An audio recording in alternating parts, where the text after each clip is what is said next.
No, Sweet. You it's sound just good. good. Yeah. Okay, good. So, real quick, welcome guys to Mircko Talks. Here I have Mr. Ruben Hernandez.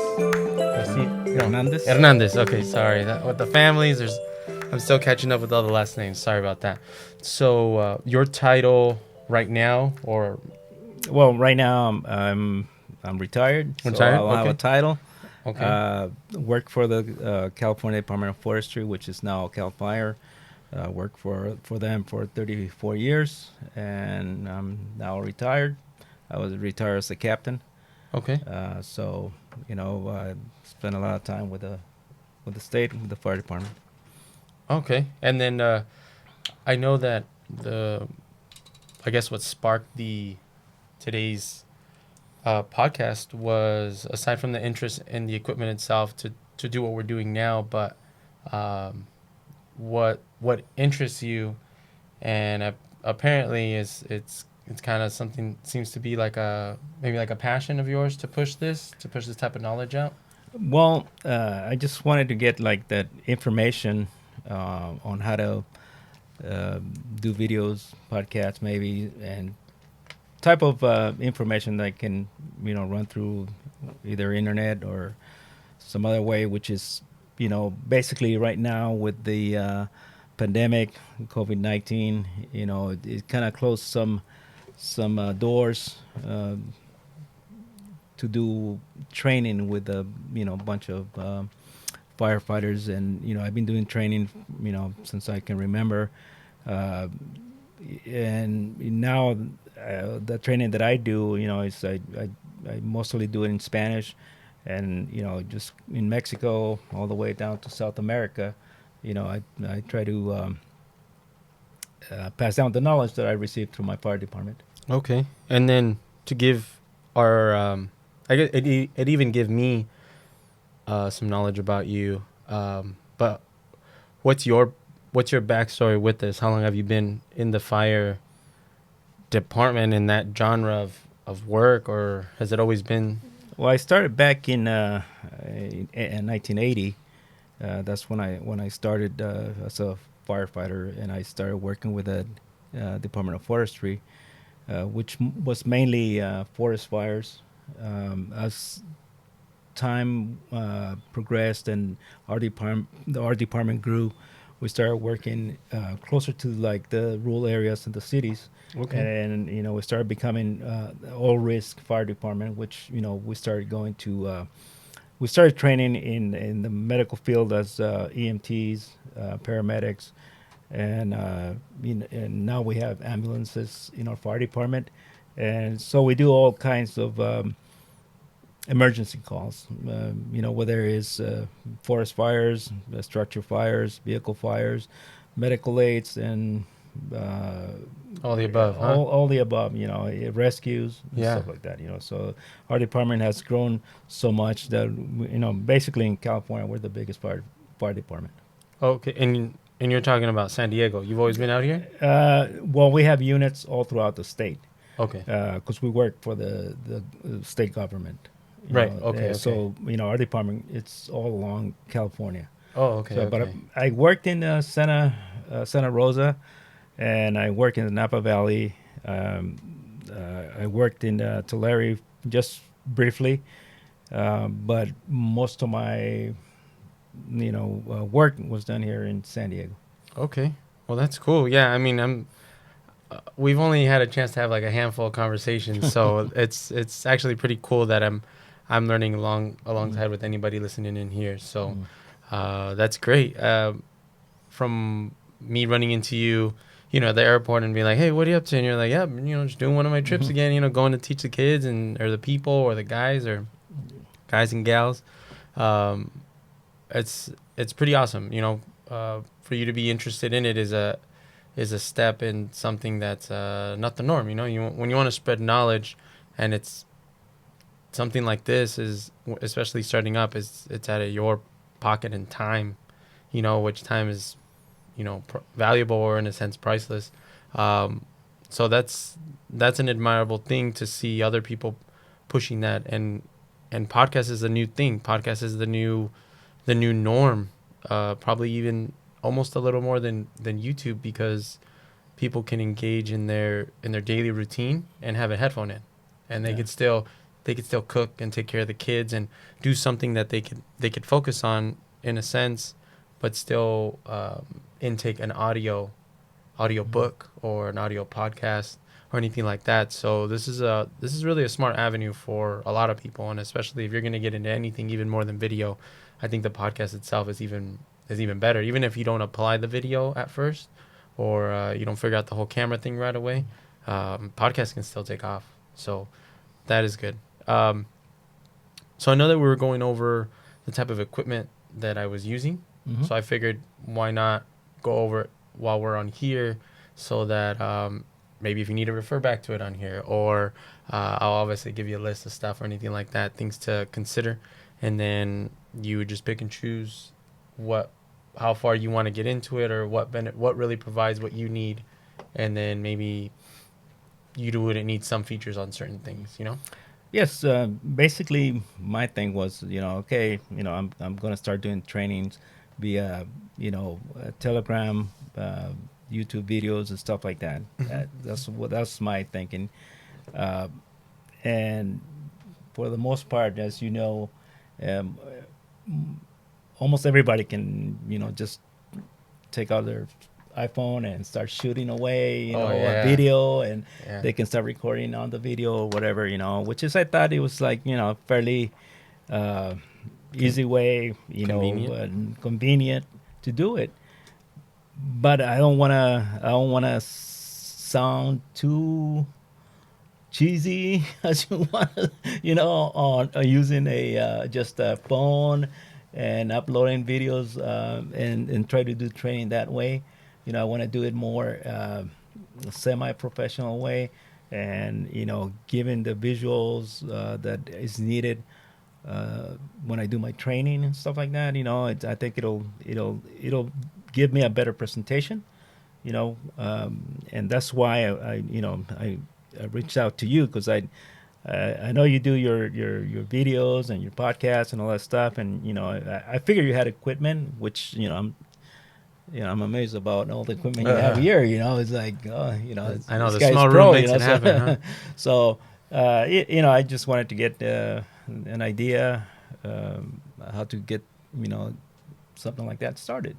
So and then just so that I don't chop it up, I'm glad we have a resource here that we can use real quick. But the microphone that I do use is a cardioid mic.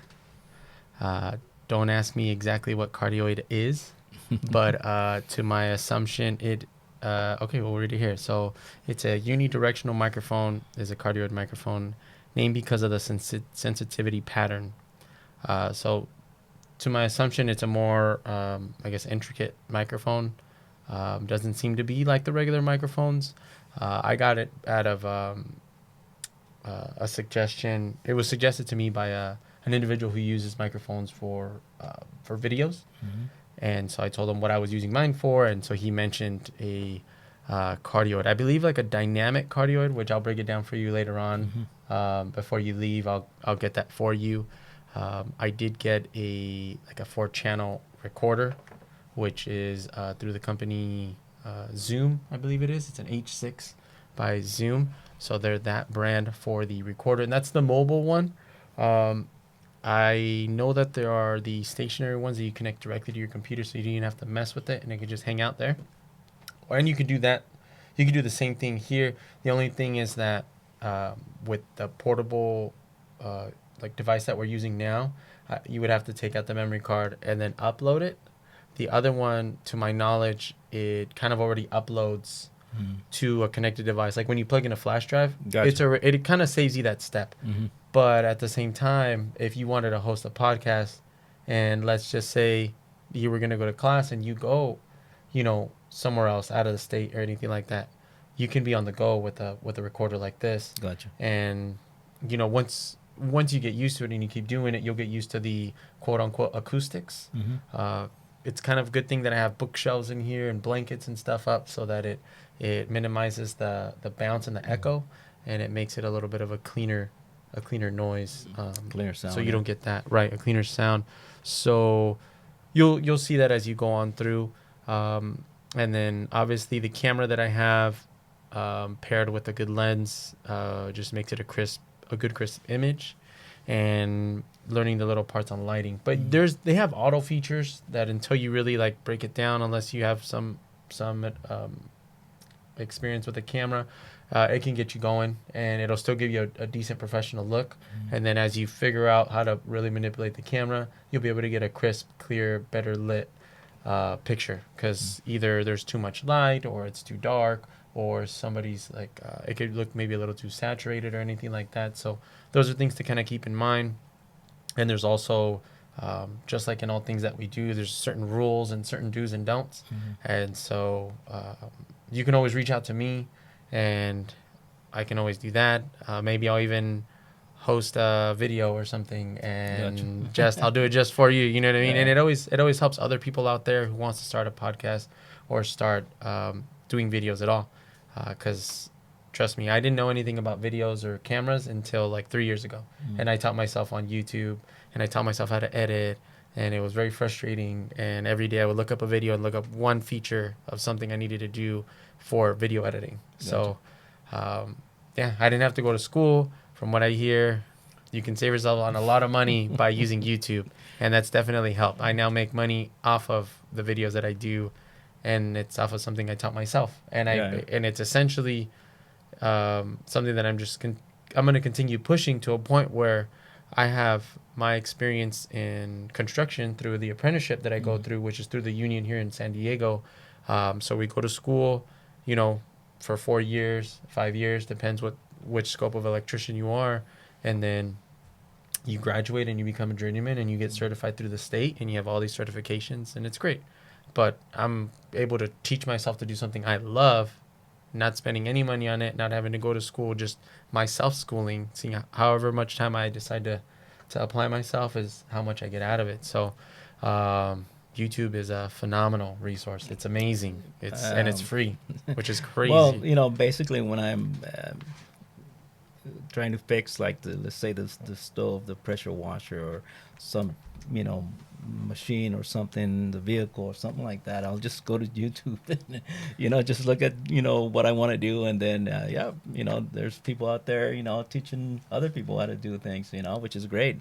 To me, it's a good tool to inform yourself and to basically just troubleshoot whatever, you got going at the house, maybe, and the heater, the air conditioning, everything is there. And the great thing too is it's like there's more than one person teaching that one thing for the most part. So you kind of get tailored deliveries. So when someone tells you something in a right to the point manner, you're like, wait, I need a cushion for direction, So you're like, no, I don't like this guy. So you go to the next one, and then the guy is doing really silly things or something, but somehow because he made you laugh, you paid attention. So there's different methods of delivery, and that's the good thing about you coming today, and we're getting you started, and we're going to get the wheels rolling on this, is that you have me as a resource, which is good, because I love helping people that want to do anything within the realm of having a camera in hand, creating something, recording something in any way. Music, I don't even play music, but like I make music videos, and I'll do stuff like that. I enjoy it to the fullest, passionately, and I love surrounding myself with people with the same mindset of just trying to create and trying to grow, which is great. But the good thing, not the good thing, the great thing, the amazing part about it is, just as phenomenal as I find YouTube's not as great of an idea unless you include the people that are making the videos for them. So the people, so you being that you want to create a video, you're now being a part of that movement of pushing that knowledge out, which is fantastic. Like, I think it's great. I think it's awesome. And anybody that chooses to do it in any way to teach is great. You can't, being that you can do it, there's some people that just don't know how to teach, Yeah, well, for me, basically, how I started, my interest in teaching firefighters or new firefighters how to, the ins and outs of firefighting, especially, like forest fires, which to me are more dynamic than the structural type fires. I used to work close to the border with Mexico and San Diego, uh, and we always used to get fires that cross from the states into Mexico, and from Mexico to the Fires. states. Yeah, Oh wow. vegetation fires. Yeah. And what I did, I saw the idea to our department that if I could teach the firefighters from Mexico how to uh, fight those fires, in the Mexican side, and keep them from coming Yeah. onto the American side, it will save us a lot of money because uh, the state of California, that we have so many resources, Hmm. and every time we go to a vegetation fire or forest fire, I mean we spend a lot of money doing it. So if the fire comes from Mexico to the U.S. side, we're going to spend a lot of money. But if we keep those fires in Mexico and we just keep them down there, train those guys to keep them small down there, Hmm. we're going to save our department a lot of money. So I sold that idea, And doing it vice versa, because and obviously yeah, teaching the guys here to. yeah. So this opened a door for me to teach not only the firefighters from across the border, but all the way down into Mexico City and Oh wow. all the way into Oaxaca, Chiapas, and all over Mexico. Yeah. And I even go down to South America, Argentina, Chile, Peru, Ecuador, and Colombia, which I've been doing it for a while now. So, That sounds and cool. I really enjoy it. I mean, and when you teach these guys uh, different techniques on how to fight a fire, I mean, they really appreciate that. And to me, right now, I'm like I said, some of the doors are semi-closed right now because of the pandemic. Right. Was I'm not able. Actually, this year I went to Argentina, and as soon as we got there to Argentina, we were told that they're going to put us in quarantine. Well, Because they didn't want anybody yeah. from Europe or America, Bring anything in. to bring anything in, and obviously me coming from San Diego to Argentina, they kind of put me in quarantine right away, and I was trying to get out of there. Yeah. So it took me 3 days just to get out, Oh just to really? find a flight to get back to the States. So it kind of like, I mean, we were doing a big training, and we are going to be down there for 2 weeks. And I mean, they had everything ready to go. We are actually looking already at the sites and everything. We were going to do this training, Yeah.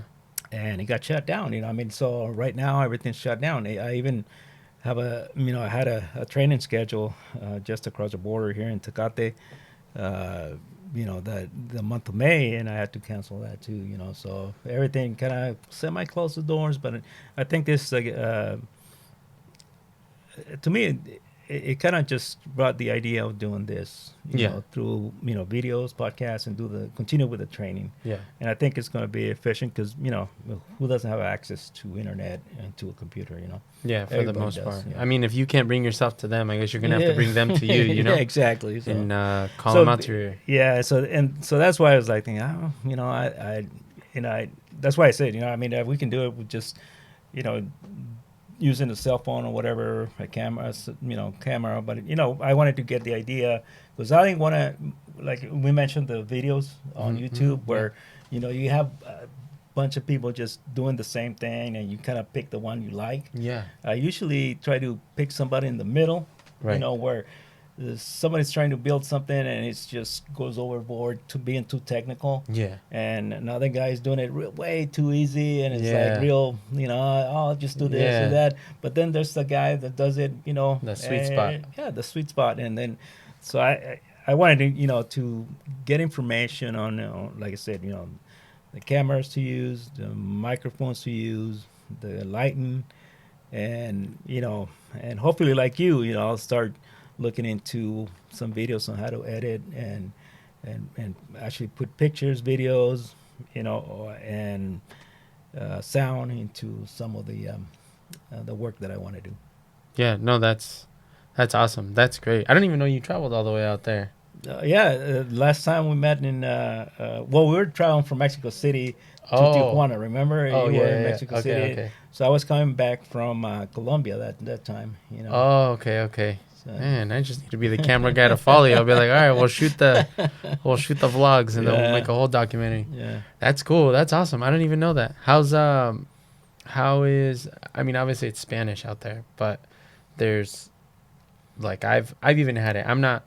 So my parents are Peruvian. Mm-hmm. My great grandfather is Yugoslavian, unless I got that wrong. Which is why my name is Mirko Majorovic. Mm-hmm. And but there's mine's not as thick as other Peruvians, but I have a little bit of an accent, Mm-hmm. and people know that. Yeah, But, because we're in San Diego and we're right yeah. next to Mexico, so we get a lot of Latinos that are Mexican. So when I speak to them in Spanish, it's taken me a while to Mm-hmm. understand. There's a little slang, there's this, and people joke around, and then, like, you're on the job site or something, and Yeah, yeah. and I gotta go like, hey, what does that mean? Or can you explain that to me? They're like, the joke's over. I'm not gonna Yeah, explain it to you. exactly. But when you go out there, is the message pretty smooth that you get across when you tell them, or do they kind of have to break it down sometimes? Well, let me just talk to you about my first experience going Oh, down yeah, there. yeah. Okay, so I went to Argentina, right, Mhm. and we were doing a training, and I had 100 students, Oh, in nice. a classroom, and I'm doing my training, but there was firefighters from all over South America. So we had guys from Chile, from Ecuador, from Peru, from Uruguay, from Brazil, and so they were there in the same room. Yeah. So even South Americans, they kind of have their own wording for certain things, Yeah. which are similar things but different names for those things. Yeah. And the hardest problem that I had was with the Brazilians because they speak Oh, like the Portuguese. yeah. And That's tough. I'm trying to understand, and I don't want to be rude or anything like that. I'm just trying to understand what they're saying. Right. So I kind of just go back to what I was talking about and kind of figured that that's what they wanted explanation on. So I would follow it that way. And sometimes I got lucky, sometimes I didn't. But that was my experience. And even in Argentina, where you have a mixture of races down there too. You have Italians, and Spanish, and the locals that they have the different. Like dialects, kind of. No, they're not. It's Spanish and with words mixed that they speak in Spain and that they speak in Italy and stuff Yeah. like that. And and the way they speak, it's a little bit different.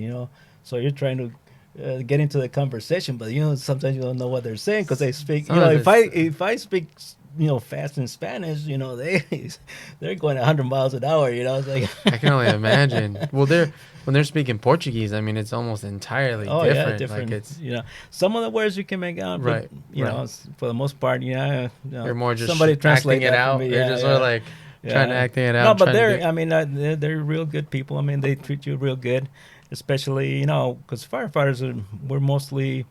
It's almost like a brotherhood. It's like a Yeah, family. I get that. Wherever you go on, you have a fire station. If me as a retired firefighter, I can just go and visit, and they'll just.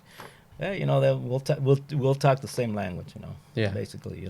And that's what I try to do. Because when you talk the terminology, when you're using terminology, firefighting terminology, it has to be the same for all the firefighters. Yeah. Which, in the most part, especially in South America, or basically once you cross, the border all the way to the Patagonia, Uh-huh. everybody has their own way of doing things. Yeah.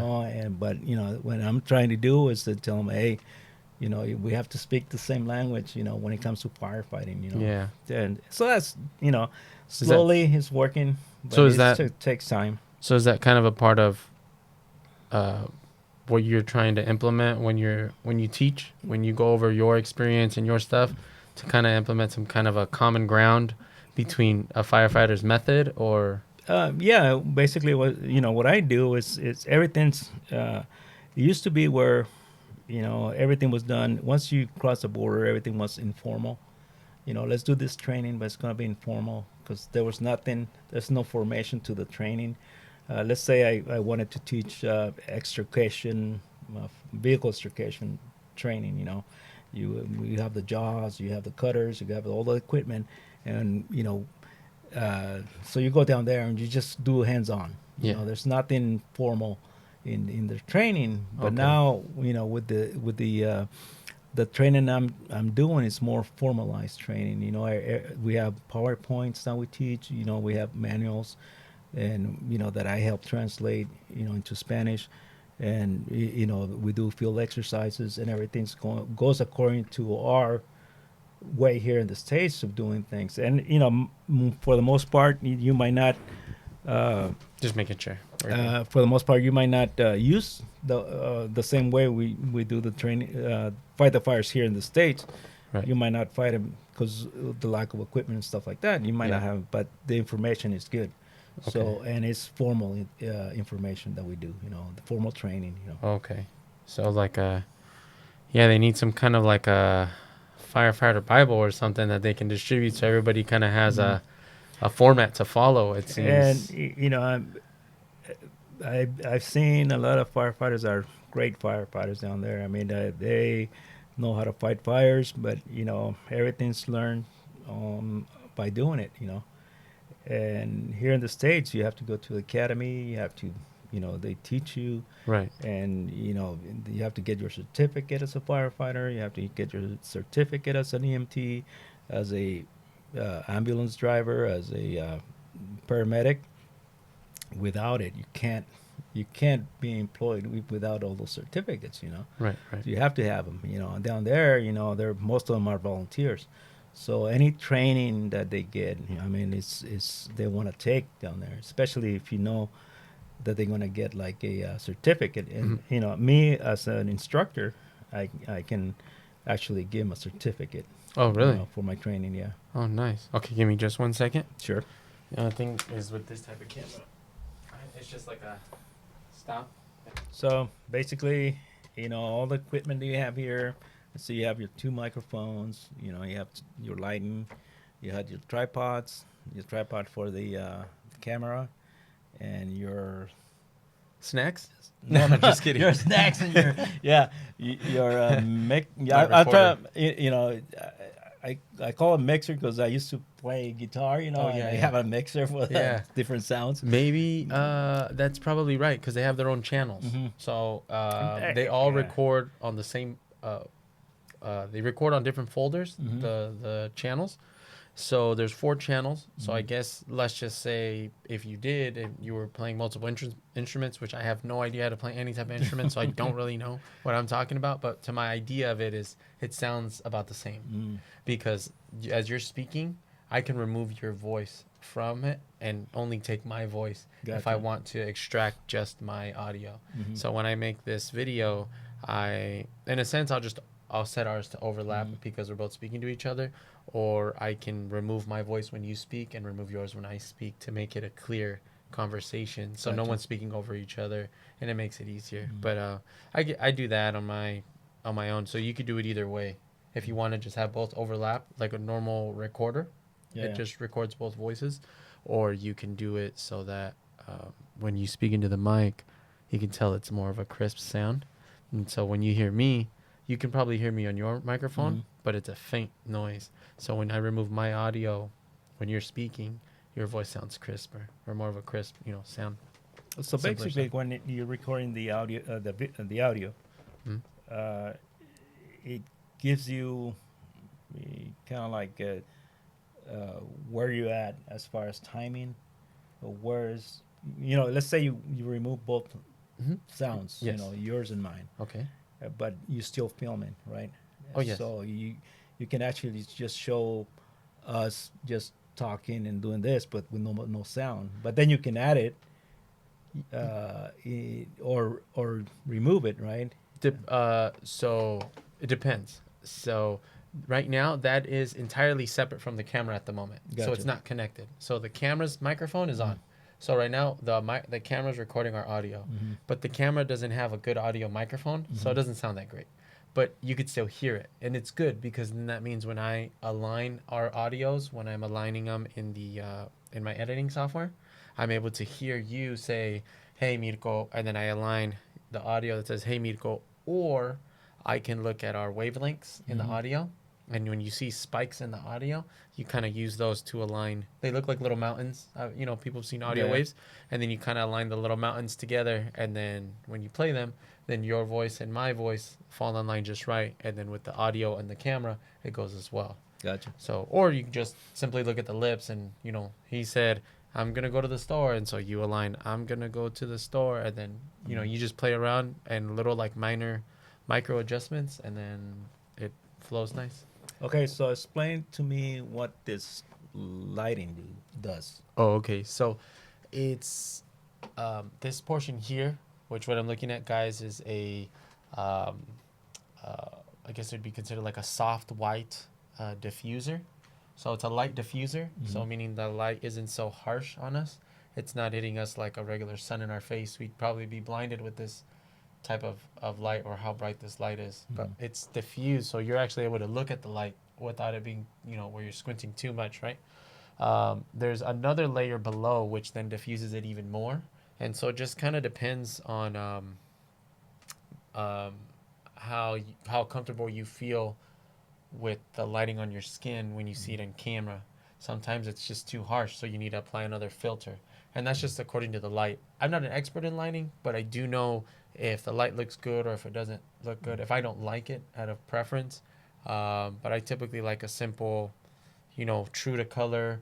I usually like it a little bit white, so it's not too Tuscany like our normal lighting in our homes. And yeah, and I was actually thinking of getting a bigger one. They're a little wider, so sometimes you can even see in certain videos in your eyes or on your subject or whatever that you may be filming. It might be limited to like a type of a. It's not definite, but it's kind of like a little dome or a shape. But the bigger that you get it, the bigger the surface area that the light hits. So it's just more of an even lighting. Instead of having two little lights, it's almost better to just have one huge light if possible. But you also are one dimension when you shoot in a certain way, so you have a shadow. So that's why you kind of try to angle your light so that it kind of gets you all around on your shoulders and in your face, so that you don't have too many shadows on your face. You don't want the light too high, then you have too many shadows under your nose. You don't want it too low, so then you look like you're telling a ghost story, Oh when the yeah. light's all below. So it's just certain little things to pay attention to, and it just comes with somebody who's passionate about the video. But like when you're trying to make a podcast or anything, you're pretty much aren't going to be making like the videos I'm making, because your material is going to be your product, is your teachings. So you're really going to sit in that one spot and go over different topics and do different things. And obviously we can definitely go over different adjustments, but luckily, we can do your setup, and we'll get you set up. We'll put the lights. We'll say, hey, is this the type of lighting you like? How do you think you look? And then, we do the little micro adjustments, and then we get you set up. Gotcha. Yeah. Talk And to me then, about the background that you use. Because I've heard you use green, blue, or whatever different color, but you have white here. What's the difference I between just did white. It's very plain. It wasn't, so my main focus, because I'm probably about maybe 9 podcasts in, so I focus a lot more in like my camera gear and stuff, which I actually reduced to one camera right now because I got rid of the other one and gonna put that towards another camera. So I'm currently camera shopping, and I need more than one because I like multiple angles with things. This typically would be a double angle shot, but right now we're just doing a single. So my priority wasn't so much my background or my like my microphones. It was more my sound. See how it comes in nice, and then the lighting to get the visuals, and then my camera obviously for those actual to take in those visuals. So the background, this is typically just, it is a background that I've ordered for being a background for like podcasts or shoots, but it's really just it's pretty much just as good as a sheet. Gotcha. So it's not anything too crazy. You can use anything. I mean, that's like a mover's blanket, but I just use it to block out the light. And you can put that in the background, and if it's something that you think looks good, it looks fine. But when you wear patterns and then you have more patterns in the back, it probably doesn't look as great. So you typically want flat colored. Mm. For the most part, some people have bricks or like wood, or even like real wood or real bricks or Mm. bookshelves. Some people have bookshelves with a bunch of books, and those look nice. Let's say you do a podcast outside. Okay. Say you just set up outside, here in the parking lot. Hmm. Uh, you still require your lighting. No, no. I mean, unless it was at night, you Mm-hmm. know, the lighting outside, there is lighting that's portable. They carry Mm-hmm. portable packs. I've seen it firsthand. I had a buddy. He traveled to when I saw you and I came Mm-hmm. back from Mexico. He was out there and he had a portable battery pack and everything, and it's a light like this, and he would use it. But he typically used it more for not constant lighting. It was more for flash photography. But that I it's not something that I've ever even looked into because I don't want that.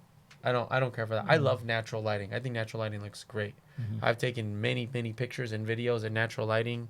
I'm currently working on Vasti's new brand, Mm-hmm. her fitness brand, and so you guys will see that at Chica Botana. I'll plug that in later, but and I did all that with natural lighting, Mm-hmm. and so you can. Another thing that you'd have to consider aside from the lighting is just don't do it when it's. Try not to take typically pictures or videos around the noonish time.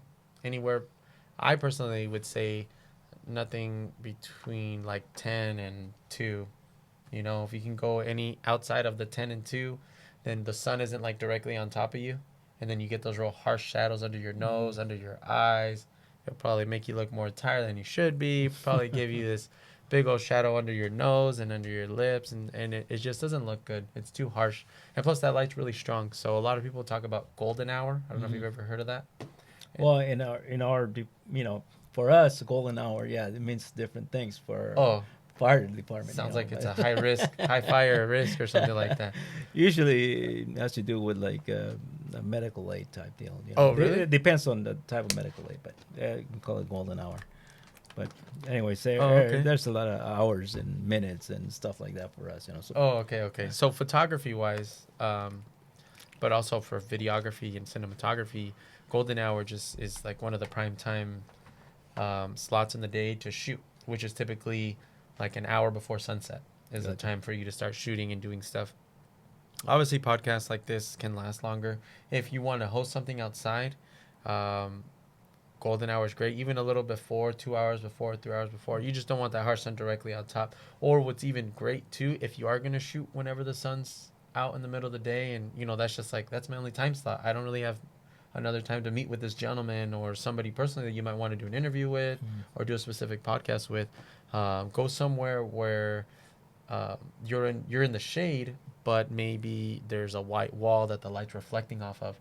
That is also a form of diffusing light. Mm. So people have reflectors to diffuse light. So some people will hang in the shade and they grab a reflector. So they grab the sun coming in, and like the trees are here, sun comes in here, and you reflect it towards the person, and you get the reflection, and that's more than enough lighting for the Gotcha. most part. So that's always a good way to do it too.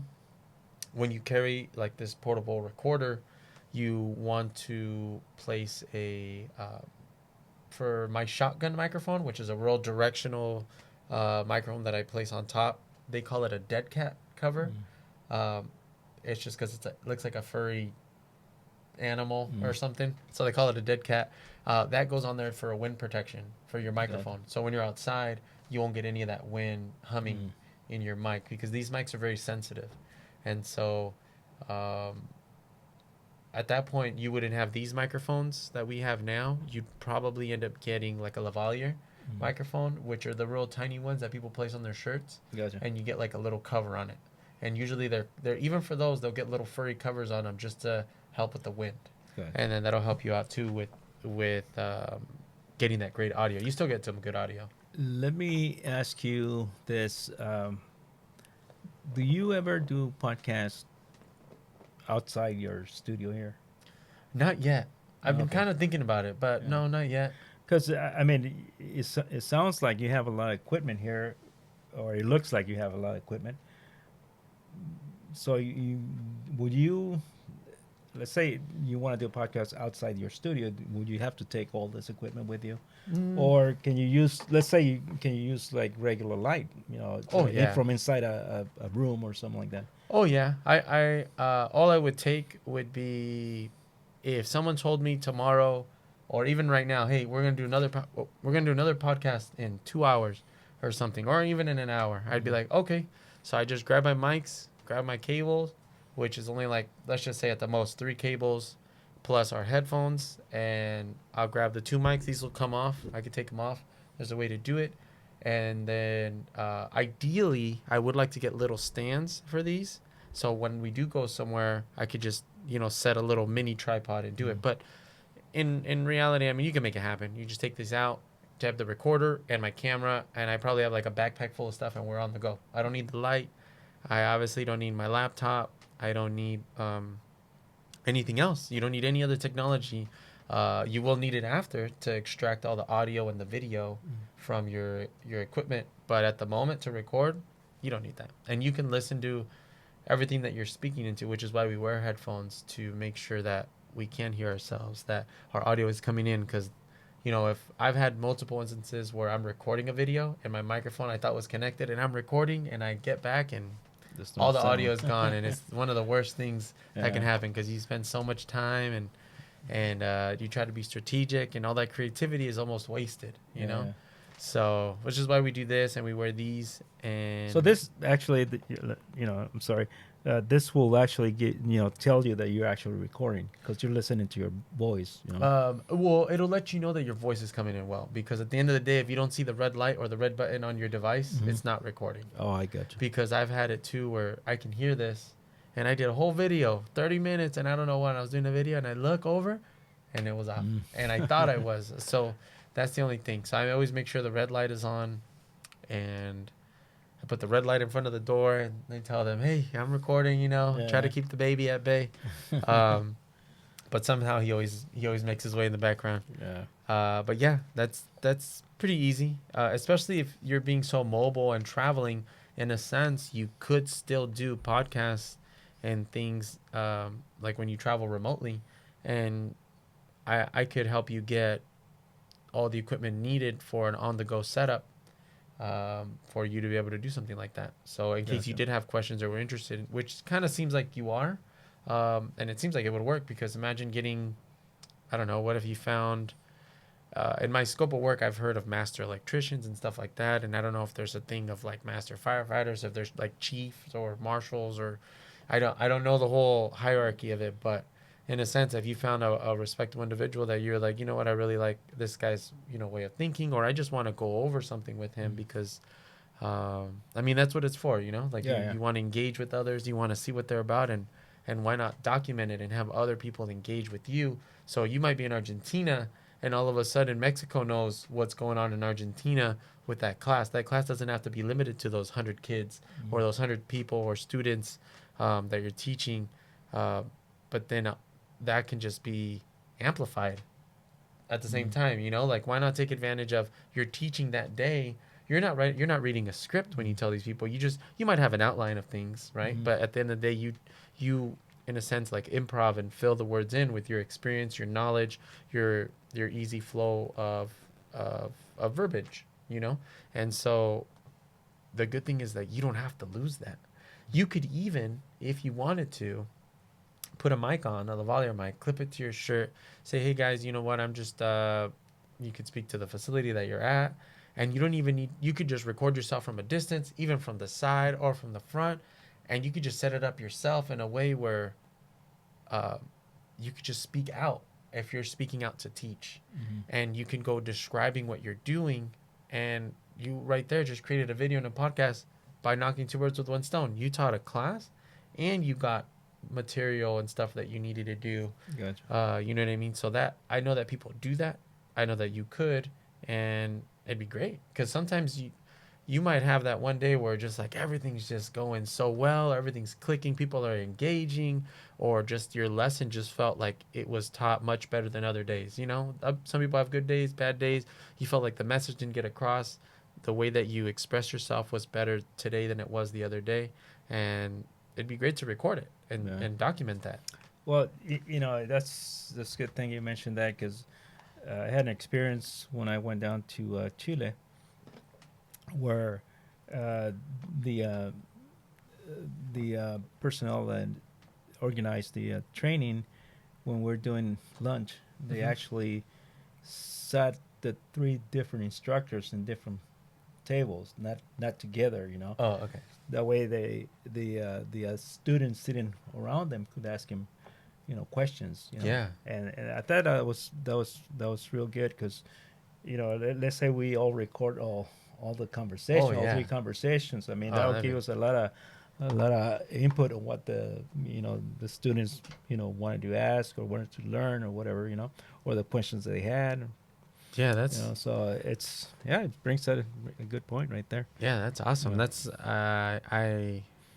I don't know. It's crazy. I just like anything anybody can do can be recorded. Mm. Anything anybody can perform, anything that they've ever learned can be recorded and can be shown to the rest. Mm. Because um, one of the things that I've seen a lot is a lot of people like to think that once they learn something or once they make something or once they create or that they've harnessed this skill that they immediately are entitled to to sell it, Mm. or they want to make money off of it. And I don't find making money off of something that you're able to provide to be a negative thing. But I personally always think that it's good to give back. Um, and a lot of this mentality has been reinforced. And I say it all the time on the podcast, but a gentleman by the name of Gary Vaynerchuk or Gary V. I don't know if you ever heard of him. Mm. I can show you some of his stuff later on. He's always been a part of the whole. Um, I believe he has a book. Oh, speaking of a book, we'll get back to that too because I want to talk to you about something on a book. But he has a book. I guess it's called Jab Jab Jab Right Hook, which means you give give give and then you ask. So there's a lot more giving than there is for asking. By giving meaning he's providing a lot of knowledge. He's getting it a lot out on YouTube. He doesn't hold like I don't know if you've seen. There's a website called Masterclass or there's other websites and basically people are saying, hey, what's up, my name is Steven Spielberg and I direct movies and I could teach you how to do this and film and stuff. So they just sign up for the classes and then you get a whole thing. Or you get Gordon Ramsay, the cook, and he's hosting an episode and you sign up and you pay for that.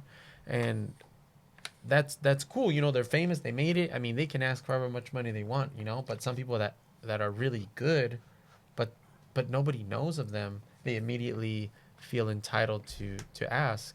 And I think it's great that if it's something that you provide on a free platform, you're able to do that. And then eventually people out of their own, will, they chime in and say, hey, you know what, I want to donate and support the cause. I like what you're doing. I want to bring you to me. How about you come out and do a talk with us, in this part of town or in this state or in this country. And that's always good. That's always good. Like, I'm glad that I see that at a U. If it is that's the type of route that you're going, which it seems like, because I mean Telegram is free and YouTube is free, and like I don't go against, like, I don't want it to get mixed that I don't go against people making money. Like, you got to make money like a little bit to keep your passion going. But I've been trying to do the same too. So like when I was talking about the technology and how things are done, I was like, oh well, I'll just make the video. I think other people can use that, and I think it'd be good. And I don't do it necessarily for the views. I just wish that if I could do it and just keep doing it, and I was living the same way now, and I can be in an apartment, but I could just keep doing what I'm doing Mm. and not having to work a regular job that I work. I don't need to be somewhere 40 hours a week. I would end up dedicating a lot more hours to what I'm doing, probably working double what I work now, but it wouldn't be work, it would be a career, it'd be a Something passion. that you like doing, a passion, like you said.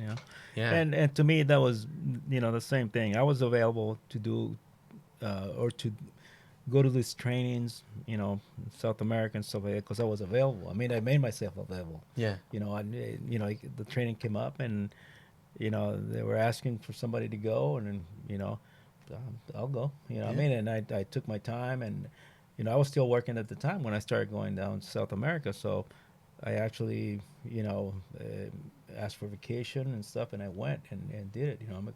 because our department wasn't sponsoring it. It was more like I was asked to do, if I could do it, and I, you know, obviously I love teaching. Especially firefighters that are actually in need of that, knowledge, Yeah. and they want it. I mean, that's my thing.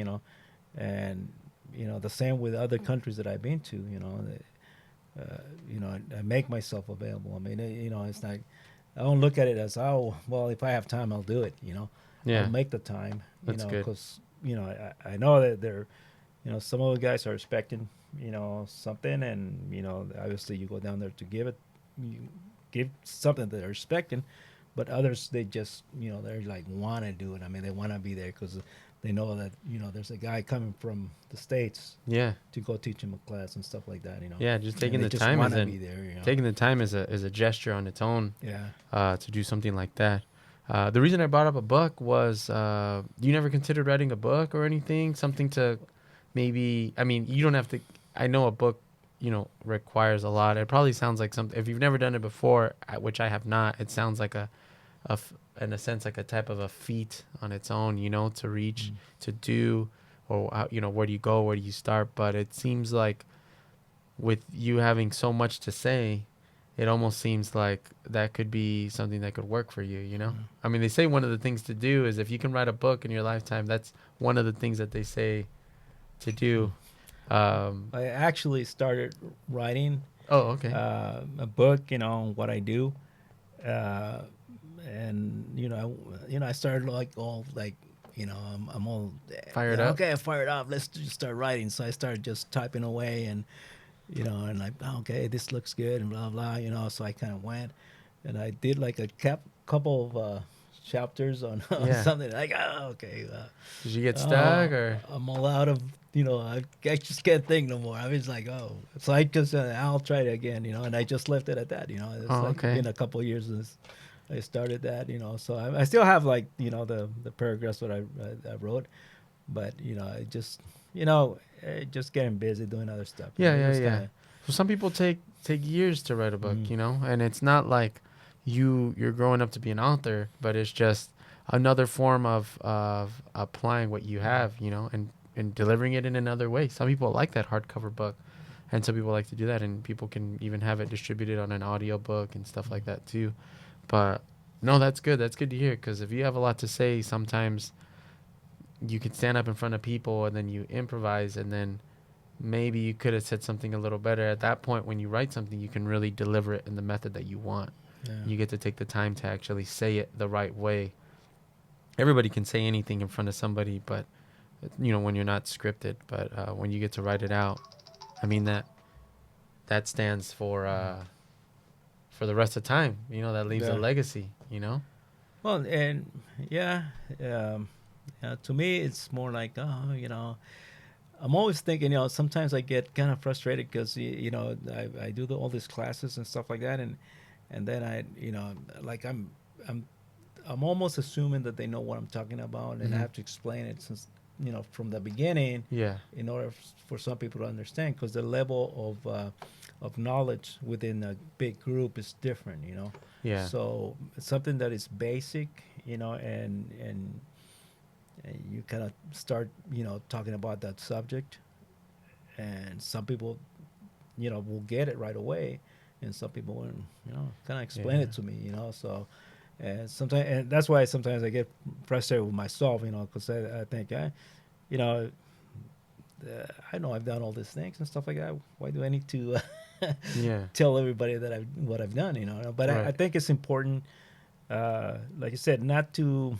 For me, I don't look at it as just to live a legacy, but just to have some information that's left behind once you go. Yeah, yeah, that was now that I was thinking of it, they said it was three things that you want to do, and I can't remember the third one, but they said you want to plant a tree, Mm. you want to write a book, and then there was something else. Make a podcast. I don't know. Yeah. But that can be the third one for today. Yeah. But it's no, definitely. I was considering. I don't know what I would ever write about, at least not yet. I'm not where I want to be just yet, but I'm definitely in the direction that I want to go.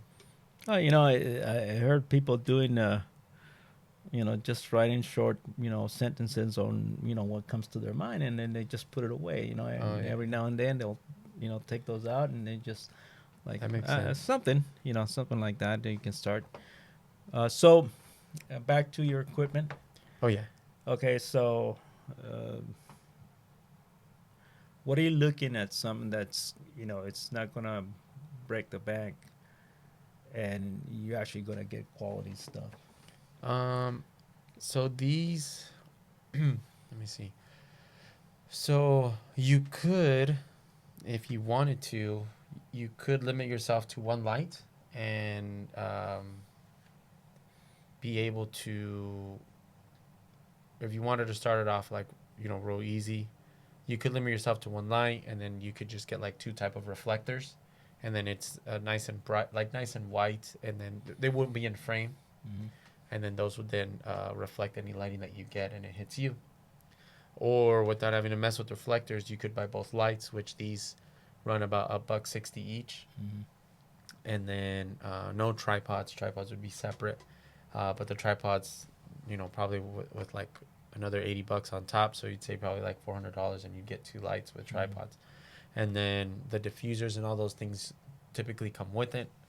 I could show you those, and then these microphones are could be a little pricey, but you could pretty much get away with about like $100 per microphone if you wanted to.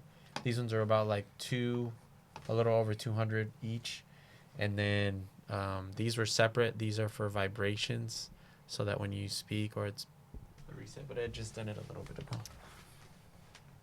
So you're looking something like this mid level, like you said, about 15 to 2 grand, something like that.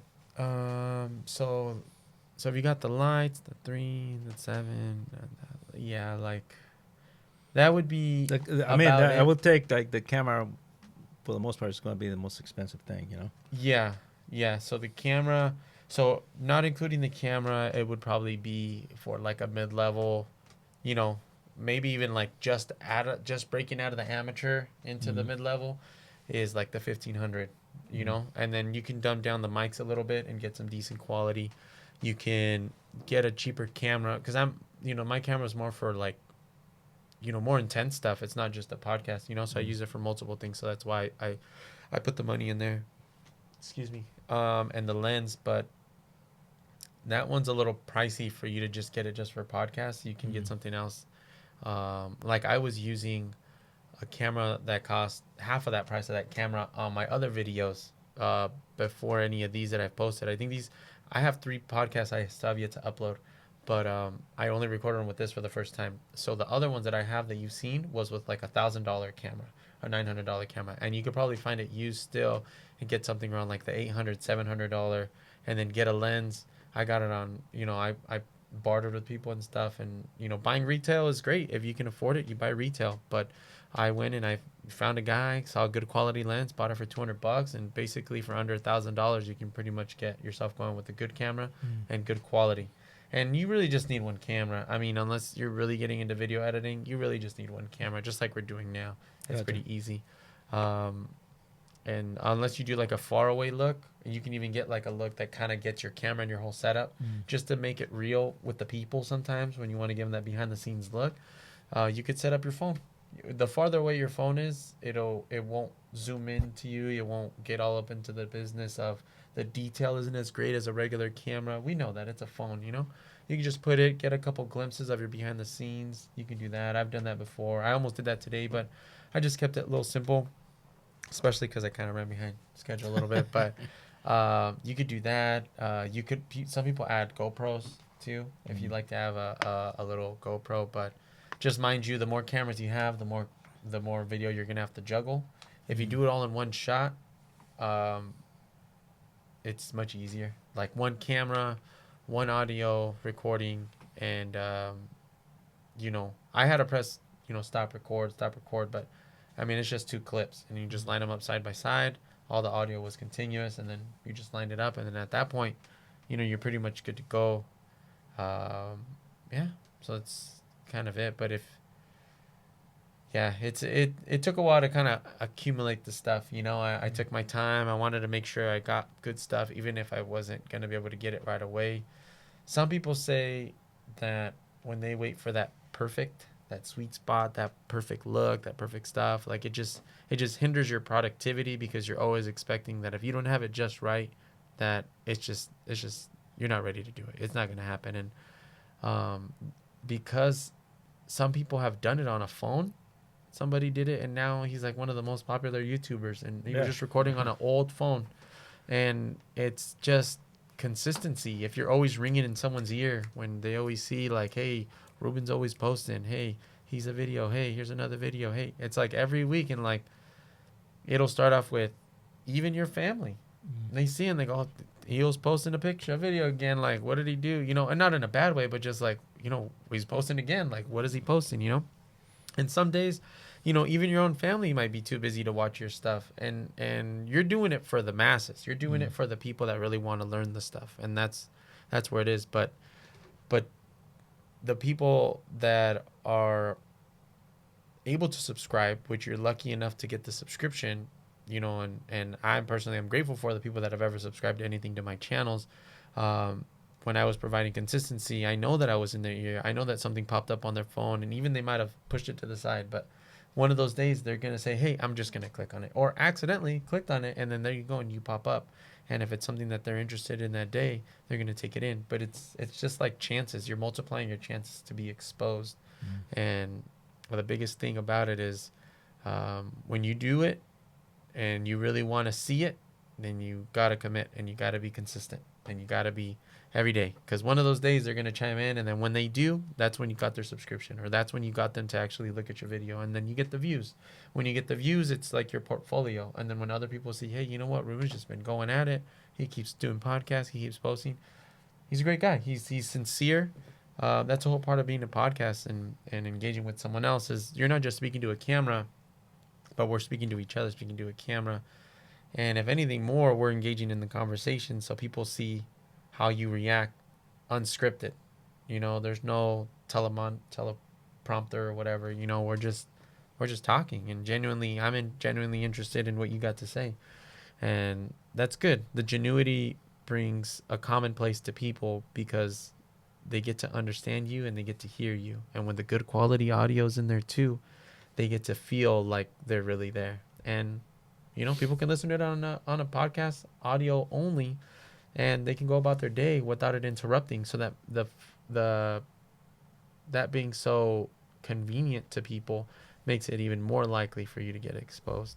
So, but don't wait. Whatever you can get your hands on, and you can pretty much kind of get going.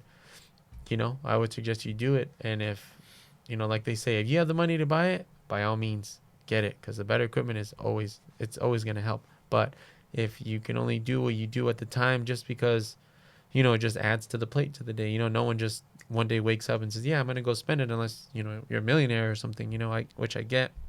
Some people can, some people can't, but, um, yeah, you just make with what you got, and then you just got to be consistent. And, um, I've tried to do that, but I've seen so many people also say that that's definitely helped them out and it's worked for them. And I've watched a lot of people to get inspired, and that seems to be a very advice that seems to be in line with everyone else's. Is they just gotta go at it, keep going, and people eventually will hear you out. You Oh, know. basically that's the idea, for me asking about the equipment and all that stuff. And I get it, and you can do it with the iPhone and then just Mhm. record and Mhm. put whatever's out there, and just put it out there. And but I said, I think having something that has semi quality when you're doing your interviews, when you're doing your training and stuff like that. I mean, it's you're actually forcing yourself to do something, putting out a better product.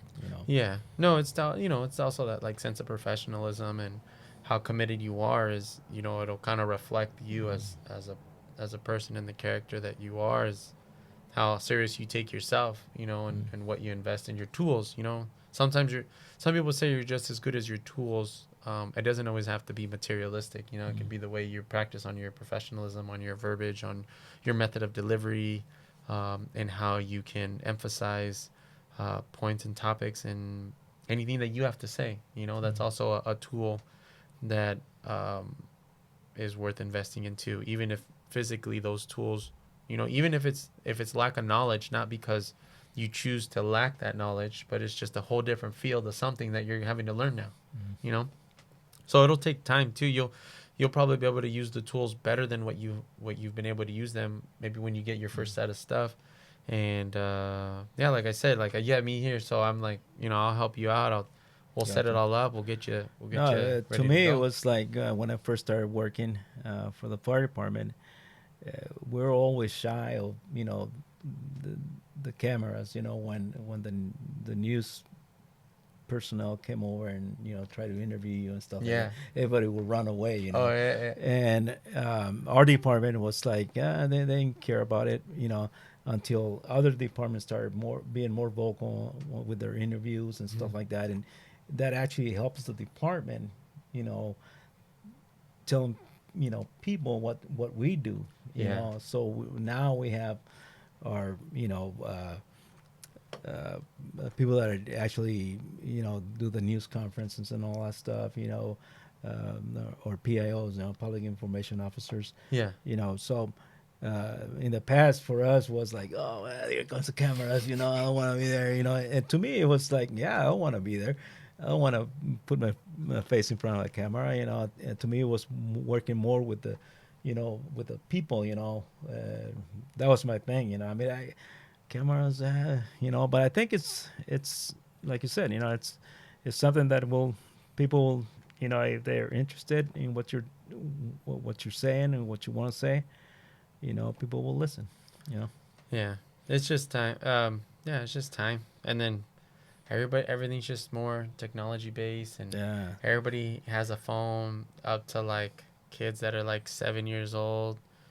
Have a phone that like I'm like, what the heck? I got my first phone by secret. My parents are like, where'd you get money for a phone? And I'm like, I've been saving up, and I Mm-hmm. bought a prepaid phone, and it took me $20, and that took forever. I had to wash a couple cars, or a car or two, just to do that.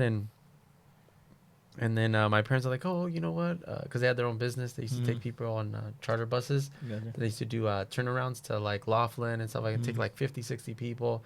They'd go out there. My mom's like, oh, I'm expecting a customer to call. You think I can borrow your phone? And I'm like, oh, you want to borrow my phone now? And then like a month later after borrowing it, here and there, I was like, Mom, what happened to the phone? Tu papa, he lost it. And I'm like, no, what do you mean? So they bought it back. And then a week later, again, he left it on top of the car. I never got a Mm. phone again. And I'm like, you know what? You guys told me all this stuff about the phone, and over here you're using it. But yeah, man, it's crazy. It's crazy how it's been now Yeah, with to me, kids I and like everybody. that. Like the smartphones. What am I doing with the smartphone? It's for smart people. Like I'm not into technology and It does, stuff you like know what? that. It It's it does a lot more for us than we have to yeah, now. I mean, I guess it kind of makes us a little lazy too. So yeah. we don't even have to go to a library to look stuff up anymore. No kidding. Google has all the Everything answers. is there. I mean, you get on it and you get most of the information. Good information and bad information. Depending on Yeah. which one you click on. Yeah, the web is interesting and also can be not so Yeah. appealing with some of the things that we see on there, and even from the negative stuff in the news and all that, like Oh yeah. how they portray people. That's its own thing. That's its own, like, the news itself is its own political Well, department on its own, like they say, everybody has an agenda. And it depends which side of the equation you fall in. Yeah. And to me, you know, you can go to either extreme. Whether you're on the left or the right. You can go to the extremes, but if you find that balance point, that's to me that's where people should be. In Yeah. a balanced stage. Yeah, it's tough. And I wonder where everyone's at when it comes to all the, like, the people out there. You know, there's all the rioting and all the protests and stuff. And I've stepped away from looking at what's been going on in regards to that, because in the beginning it was just all over the place. I couldn't even get away from it. Like everything and anything I did see on social media, and pretty much social media, because YouTube is social media for the most part, and all the, you know, Instagram and Facebook. Because I don't have cable, that's pretty much what I'll be on. And yeah, that's just, that stuff was just a lot to take in. You know, Yeah, it's so it can get crazy, you know. it's And it's scary I mean, to it's see good the to be world. informed, but you know, you just gotta understand that, you know, everything that you see on the news, you know, not everything's, you know, it's the ways they're portraying it to be, you know, Yeah, whether you're on the one side or the other, you know. yeah, it kind of sucks. You know, you could be misled. Some people just see one thing, and then they're a proponent of that. They're a full on supporter, and then they're not fully educated. You know, and so that's tough too, because then you get misled people that are, you know, whether it's conspiracies or, you know, whatever they experience, Yeah. and they only experience the bad side of it. They got the bad, you know, the bad side of it or Mhm. whatever. All that stuff. All these people just, you just got to research it yourself, and really delve in there if you really want to. If you, I feel like if people need to want to make that effort to speak out and really Mhm. be strong about something, they not only should know what they're speaking about, but they also should know what they're speaking against, Mhm.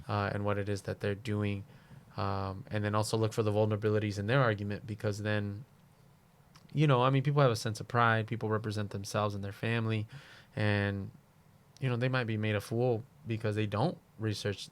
You Mhm. know, they only look for the bad in the others, but they don't know what they're talking about themselves. And it comes with the Um, balance, you know, like I said, you know, uh, for the most part, you know, people just kind of, uh, we are the product of our upbringings, you know, our surroundings and stuff like that. And sometimes that's, you know, we kind of, that's the way we think, you know. Sometimes we look up our, to our parents, you know, and wow, why is my dad doing this and doing that, or my mom doing this? And then you grow up and you grow old too, you know, and you're doing the yeah, same thing. You're like, well, where did you learn that? You know, you learn it from your yeah, parents, you know. But you know, it's not bad having a point of view. And just you just gotta understand that you know the other person has a point of view, and you know the argument of one person sounds good until somebody else comes in, you know, yeah, tells them that something different, you know. Yeah. yeah, So what do yeah. you It's got here? crazy. That is uh, J. Lore. It's a Cabernet, Mm-hmm. and my sister told me about it. So I hope there wasn't any cork in there, but that was the only thing that was that. If you did find that, when I took it off, I was like, oh no, there's a piece of the cork. So hopefully it's not floating around in there. But that's all it was. Don't worry, that's a It's very clean glass. I made sure this whole array it's here not was bad. I mean, set up it's for good. you. Yeah, it's a nice red. I have it with like a nice steak, Mm-hmm. and yeah, I don't drink too much wine, but my sister told me, and ever since then Mm. I stuck with that one, and so I'm like, oh well, he looks like he could like a nice red. Um, but yeah, I Yeah, mean, usually, you know, in Chile and Argentina, they do drink a lot of wine, and you know, this March when I went to this training, we're gonna have it in Mendoza. okay. It's a province, you know, Mendoza. They don't have states; they have provinces down there. Is it like Canada? No, it's almost like you know, uh, Canada is you know obviously a country, you know, Uh huh. and they probably have state providence, you know, or province, and that's what they have in Argentina, you know, and maybe some other countries down there they have them too. But Sorry, I'm just making sure. Mendoza is they're famous for the wines, you know. Oh, okay. And So that's in Argentina. in Argentina. Is that like Mm. is there a difference in like the northern, the southern? Is it more inland, more coastal? It's you know Mendoza kind of almost close to Chile, To Chile? Okay. on the west coast, Okay. Okay. and then you know if you go towards like Buenos Aires, more towards the east coast, you know. Okay. So, but they have states, you know. Did you eat there? Like, did you eat like any parrilladas? Did you like pizza? Parrilladas. Oh my god. Yeah, Oh they're famous for their parrilladas. It's yes. after a while though, you kind of eat too much meat. Out Oh there. It's yeah. like Oh, it's good, but it's like that's how my dad raised me. So I'm like, I need to go. We make my dad loves making that Argentinian, chimichurri, and mm, oh, it is on. We are carnivores. I was raised just like my father. My father was he lived in Peru until he was 26. 26? Yeah, because he married my mom right away. As soon as he came over here, he met her, and 26, I think he came over here, and 26 he got married. So yeah, he wasn't wasting any time. yeah. Um, yeah, he used to play soccer, professional soccer and stuff, and then he played over there for one of the good teams out there. And then on one of his soccer tours, Mm, whatever that he was doing, he came over here and then kind of realized I think he was done mm, with it all, at least with the team over there, and then he stayed and then he played out here professionally and then he resided in San Pedro. I met my mom in San Pedro. Didn't meet her out mm, there. She's from Peru too, mm. and they met out here. So, ironically, they didn't really meet out there. So, Yeah, there's some things you see in Peru that actually they're kind of funny, when you go down there and like you go to the store and stuff like that. oh It's yeah, it's it's totally different world, down there, especially because you see the haves and the have-nots, and yeah, and it's very you can actually see it, clearly down there. The food's real good. yeah. I tried the ceviche down Oh there. okay. Oh man, Yeah, that's it's very tasty. yeah. Like a It's garlicky, a it's good garlic. different from what I've known of ceviche here in in Yeah. Mexico. There's like no Uh, tomato oh no, at but all. It's it's lime, I more think lime. it has to do with like the type of fish they use and the seasoning. It's real good. Yeah, they have a lot of garlic. They like a lot Mm, of garlic, and I there's a lot love of garlic. there's garlic and onions in there, and Mm, they give you a nice piece of camote, like yams, mm, and a piece of papa and some mm, cancha and everything. So yeah, it's a nice little combination to tickle the taste buds, and it yeah. mixes it well. A little sweet and salty kind of thing is. Mm. Oh man, I'm ready to go get some right now. It's been a bit. I miss mom's home cooking. I cook a bit, but not like my mom. Yeah, She's got all those homemade plates, all that yeah. homemade food. That is I went to Peru. I've only been there once, Mm. but I'm definitely looking to go again. I want to take the baby, take the family, and just head out there. And My neighbor's from Peru, oh yeah, and every now and then I'll he's walking the dog or wherever, and I'm outside, so we just gonna start talking, and yeah, and real good people, and it's the family's real good. I mean, they're friendly and stuff yeah, like yeah, that, yeah. and I had a firefighter that was from Peru, Oh really? and he's actually working for Santa Monica. Okay. In yeah, I think that's where he's working. But he's a firefighter out there. But I had a firefighter. I had Array firefighters of from all over the yeah. place. I had a Colombian, I had an Argentinian, I had a the Peruvian guy, and I had one from Vietnam. Oh nice. So That's cool. so I had a variety of firefighters in my station. And I remember when I started, I was like, oh, you didn't see a lot of minorities when I Yeah. started, back then, which is, it was just That's a how it cool. was, That's a good thing. That's a good thing now. It just goes to show. Yeah. Gets to everybody gets that chance. The Yeah. opportunity to show what's up and what they're capable of and what they can do. Um, yeah, but I mean, I'm just looking to go back. I do want to go to Argentina though. Argentina Mm. is that's kind of like the way my parents eat, or at least my dad would have us eat. That's how he cooks. Mm. He's a big like pollo a la brasa, like steaks and ribs and stuff, and so I want to find out how they cook. Mm. I don't know how to grill because I've typically when I moved to San Diego is when I started cooking, Mhm. and that was like when I was 24. And when I came to San Diego, I was living in an apartment, and so a lot of these places don't really let you barbecue, and I don't go to the park enough to say I go and grill, Mhm. but in the kitchen I don't have a problem. I'm not scared of cooking in the kitchen and throwing something down and making some sides and stuff. But I would definitely like to find the method that they cook in Argentina, like Yeah, their it's parrilladas, their, you there's know. actually a lot of restaurants in Mexico are, you know, they have the Argentine cuisine, Oh yeah. uh, and some of the cooks, you know, they're Mexican, but they actually spend time in Argentina, Yeah, you know, that's the to passion. learn They how to go, they go to live to it. cook, you know, Yeah, that is, and that's great. That's uh, appreciated. Like, that's culinary, but mm, it's like that's another form of creation, like creativeness that like I appreciate too. Like a mm, chef goes to go learn and yeah, live the ways. Like that is awesome. yeah. That's good. Actually, there was a it's a funny story, you know, that I heard from one of my firefighters. He's from Colombia, and he was working at the Chinese restaurant in La Jolla, you know, and he was a waiter there, and he was telling me this story, and I thought it was kind of funny because there were some Chinese nationals that came to eat at the Chinese restaurant, you know, and they wanted to see, you know, the Yeah, kitchen area, yeah, you know, yeah. and they walked into the kitchen area and saw the kitchen area, and they started looking around, and they got back out, and he goes, "You guys gonna be ready to eat, ready to order?" You know, he asked him, and I said, "No, we're leaving," you know. And it's Uh, okay. How come you guys taking off, you know? And he's like, "Well, there's no Chinese cooks. oh yeah. There's only Mexican cooks in there, you know."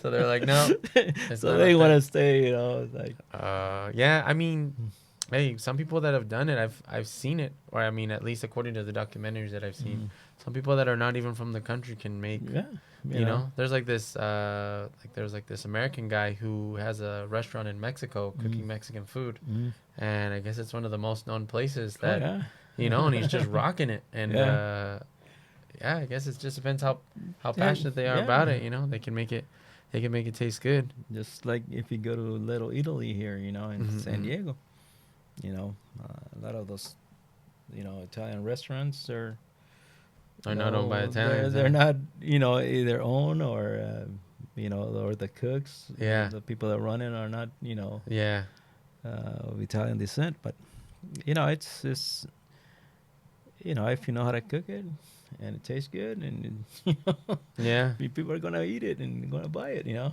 yeah, for sure. Yeah. Well,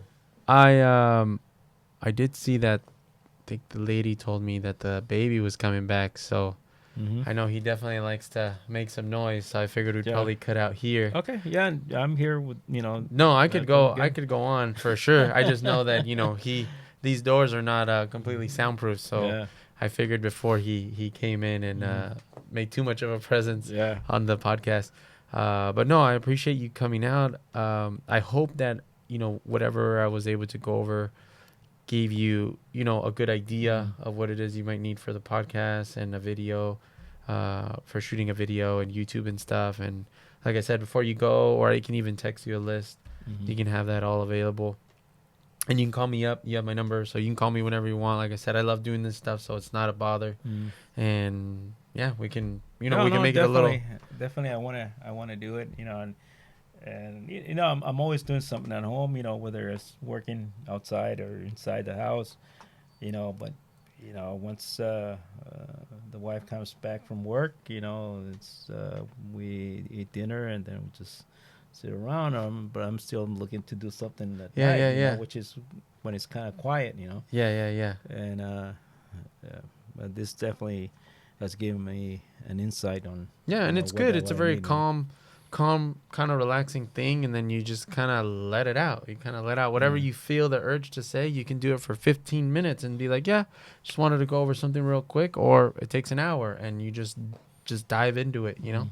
the good thing is no one tells you how to do it. No one has to worry, and if it does get to a point where you really keep doing it and it just benefits you just as much as you going out to visit these people to teach these classes, um, this can be something that's just at your dispense. Mm. You get to decide when to do it. You get to decide how long to do it. Mm-hmm. And you get to do whatever you want while you're doing it, in a sense. You can Yeah. relax. You can, start talking about something this. You can let them know, hey, you know what? I just, I don't know, like that's just as be random is I just got a subscription to this new wine company. Check this out. Not as a sponsor, but I'm just trying this today and relaxing with this and getting started on my book, or I got this new equipment, or I've been doing this lately. It can even be almost like a journal, like something Mm-hmm. like that too. And people people empathize with that. People get on a bigger understanding with you instead of looking at an upfront. Hey, I'm Ruben. I do teachings. I do this and that. I love firefighting. I like teaching, and then that's it. And it's just like everyone else. Mm-hmm. But when you let them dive into your personal likes, preferences, people really relate because there's other Rubens like you out there. Might not do firefighting, but they like to sit down and maybe speak the way you do. Maybe they have the passion for fire that like you have, and they're not the whole you, but they're a part of you. Everybody Mm-hmm. has a little part of something that they have in common. So it'll be good. I think it'll be Yeah. good. Yeah. I think it'll be Thanks good. for your help. Definitely. And thanks for all the information that you've given me. Definitely, I have an idea of what I want to do, and hopefully, I'll get started uh, sooner than later. Because there's always I always say get sidetracked. So, but this is definitely something I want to do. Yeah, no, maybe I'll bug you too later on. I'll be like, hey, what's up? So how's it going with the podcast? You'll be like, oh, yeah, Yeah, yeah, yeah, I'm on it. I'm on it. So maybe on the next time when we get you set up and, we get a name going and all yeah. that, then we can, we'll throw it on the podcast and let other people know. Because I know I have guys that do firefighting and stuff like Mm. that. Maybe they'll be interested in checking out what you have going Yeah, on, and definitely, if you have like friends that are firefighters and they want to, because my idea is to interview some of the people that I work with, like Yeah. my chiefs and my firefighters and firefighters that actually moved up the ladder, and they were firefighters, now they're captains and chiefs and stuff like that. Yeah. Just to interview them, just Everybody has their own story for yeah, they sure. just to tell their story, and stuff like that. Yeah, it sounds good. Well, like I said, when we get all that squared away, then there he is. There's little man. Or was that Vasti or was that the baby? I heard a very soft Oh, hi. baby. Yeah, we'll get the name down. We'll let everybody know about it. And as of right now, we'll just we'll put out with this. Sounds good. All Thanks for right. that.